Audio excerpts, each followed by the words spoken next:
Hello and welcome to Unit 1, Part 3 of World History. This is a lecture on Nile River Valley civilizations. Really what we're talking about here is, for the most part, Egypt. Ancient Egypt has some geographical similarities and dissimilarities to what we talked about with Mesopotamia. One of the things that is similar between the two places, Egypt and Mesopotamia, is that it has a river that floods, and of course that river brings rivers in Mesopotamia and also in Egypt bring silt or rich soil that makes it possible to farm along the banks of the river. A difference between Mesopotamia and Egypt is that while the Mesopotamians never really knew when the flooding was coming, Egypt does have very predictable annual flooding. And so the Egyptians, once they figure out a calendar, they're able to know exactly when the Nile River is going to flood. It could be not enough flooding or too much flooding that could be damaging, but being able to predict it really was an advantage for the Egyptians. Also, we talked about Mesopotamia not really having natural barriers to invasion. It was frequently invaded and had to fight quite a bit. Egypt has an easier time because there are deserts to the west and deserts to the east of this narrow strip of land where all of the Egyptians were residing. So the deserts are natural barriers to invasion. They do kind of cut Egypt off a bit from their neighbors if they wanted to trade with them or what have you. But this is probably more of an advantage than a disadvantage. An additional thing that the Egyptians had that was an advantage was that the Nile River, which flows from the south to the north, was a kind of water highway for the Egyptians. It's really easy to just get in a boat and float your way up to the north. If you wanted to go down to the south, you could have a boat with oars, or you could have a boat that had sails, which is what the Egyptians mostly did, so they could sail up the river against the stream as well.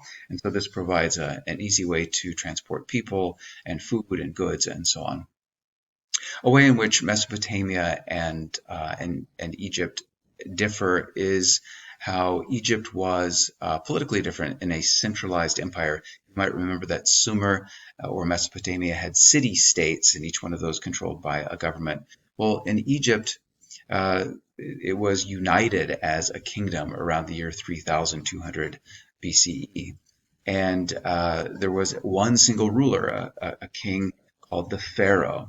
And the Pharaoh really is interesting too, because the Pharaoh was thought to be a god on earth. The kings in Sumer or Mesopotamia were representatives of the gods in the sense of, what they did was supposed to keep the gods happy. Here, the Pharaoh is a representative of the gods as one of the gods, and so his rule is based on religious authority. He's a religious figure. Therefore, this is a theocracy, rule based on religious authority or by a religious figure. The gods or the pharaohs were thought to be gods, and so they do die on earth, but they're thought to continue to live and continue to actually affect Egypt beyond their death. And so a place was prepared for them well in advance of their death, usually, to keep their body, to provide them with everything that they needed in the afterlife, food and clothes, and even servants that would be killed after the pharaoh's death. And all of these things were placed in a tomb, which was in a gigantic structure called a pyramid. As I said, these pyramids take sometimes years or even decades to create and use a lot of manpower and cost a lot of wealth. But it was done, and it shows you how important the pharaohs are, being considered not just rulers, but also divine or also gods. In addition to thinking of their rulers as gods, the Egyptians were polytheistic, like the Mesopotamians. There were a number of different gods, and people had their favorite gods that they sacrificed things to, and so on. But Um, Something that is both similar and different also to Mesopotamia is the way that the Egyptians believed in an afterlife, like the Mesopotamians. Mesopotamians thought their afterlife was bleak and bad.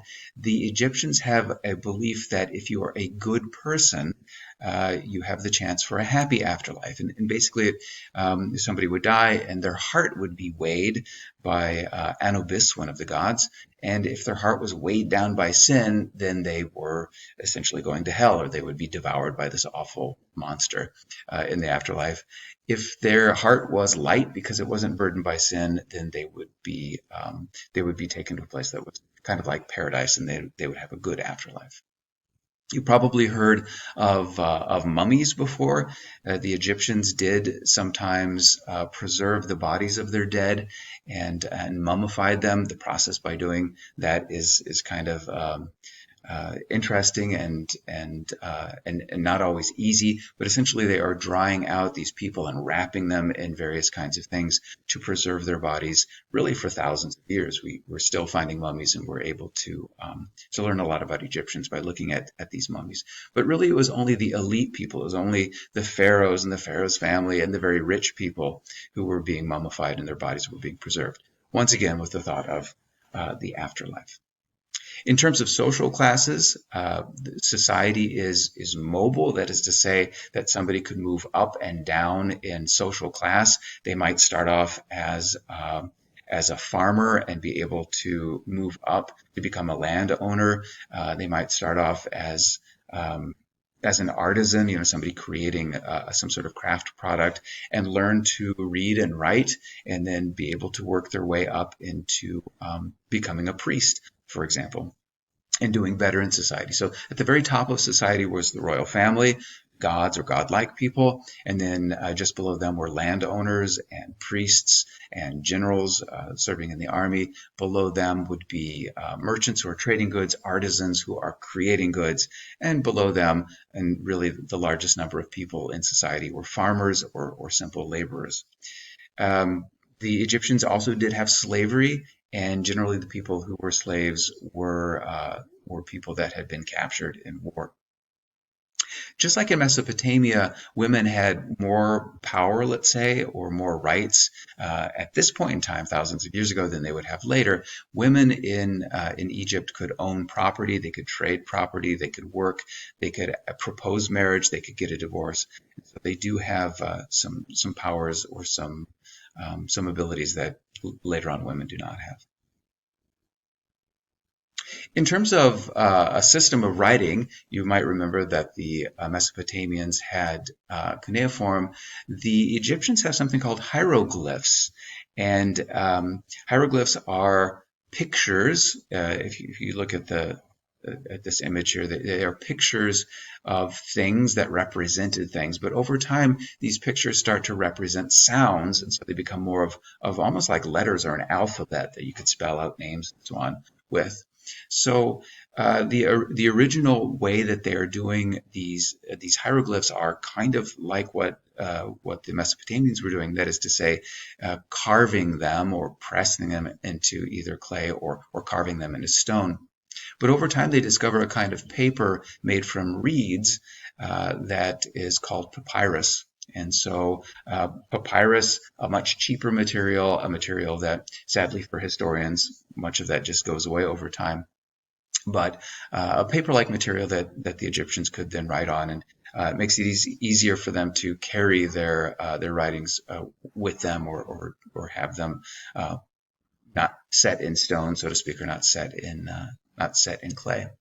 Another thing that the Egyptians did was develop a solar calendar. Once again, that really helped predict the annual flooding of the Nile.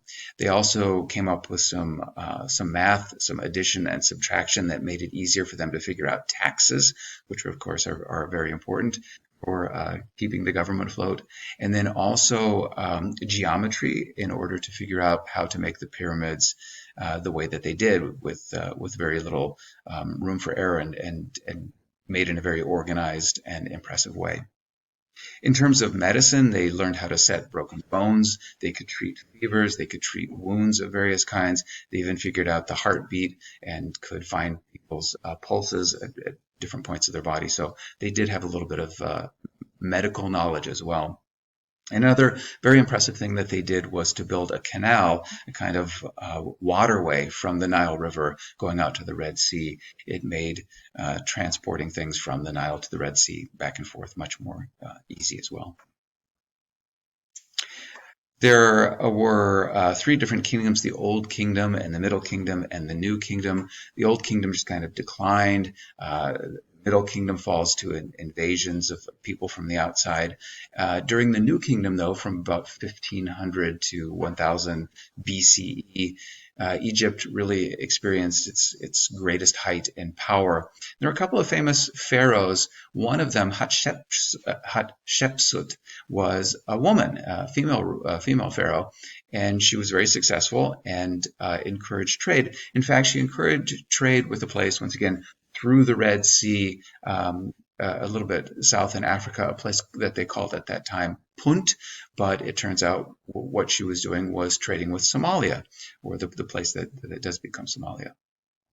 Another famous pharaoh was a guy by the name of Thutmose III, and he's most famous for expanding the empire through war. The Egyptians fought a lot of wars. They fought wars with the Assyrians, for example, and oftentimes were successful, especially under Thutmose. I do want to mention a place. This is the other civilization in the Nile River Valley, a place called Kush, or the Nubian Kingdom of Kush. This develops upriver from Egypt to the south of Egypt, higher up in Africa, and it is a place that was, let's say, less rich or less wealthy or less prosperous than Egypt, and it was less powerful, but it was always there, and the Egyptians oftentimes conflicted with them, oftentimes conquering them and dominating them. But the Nubian Kingdom of Kush is really kind of a cool place to talk about, because what you see happening there is that cultural diffusion that we talked about earlier. That the Nubians were looked at what the Egyptians had in terms of hieroglyphs, a writing system, and copied something like that. They looked at the Egyptian pyramids and created pyramids themselves. They looked at how people were living in cities and said that they could live in cities too, and organize themselves that way. But as I said, they're really oftentimes in conflict with Egypt.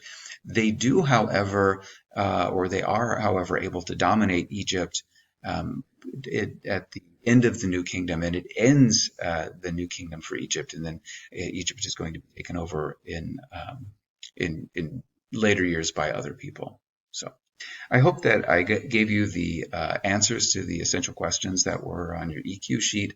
If not, we can certainly go over that and talk about that. Thanks so much. Bye-bye.